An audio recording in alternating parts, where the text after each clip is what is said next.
देख भाई, गलत इंसान गलत ही रहेगा, सही इंसान सही रहेगा। उसको गलत इंसान को कहीं सही ले जाके बैठा दोगे तो उसका आदत सुधरने वाला नहीं है। गलत आदमी को ले जाके कहीं प्रवचन में बैठा दोगे, प्रवचन तो जैसे तैसे सुन लेगा, लेकिन वहाँ से हटेगा तो बाहर जो जूता चप्पल रहेगा उसमें कुछ नहीं करेगा, तो एक चप्पल चुरा के जरूर लाएगा वो। इसलिए गलत इंसान गलत ही करेगा, और जो सही इंसान है ले जाके चोर के मीटिंग में बैठा दोगे तो अपना सही बात ही रखेगा। वो गलत जैसा गलत दुर्व्यवहार नहीं करेगा।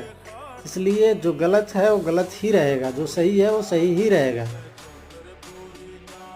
लोग कहने को बहुत कुछ कहते हैं, लेकिन कहने करने से बहुत फर्क पड़ता है। जो गलत इंसान है यहाँ से वहाँ हटा देने से क्या उसकी आदत सुधर जाती है? क्या नहीं सुधरेगी। जो जहाँ जैसा जिसका दुर्व्यवहार है वैसा करेगा, कहीं लेके चले जाओ तुम। ठीक है।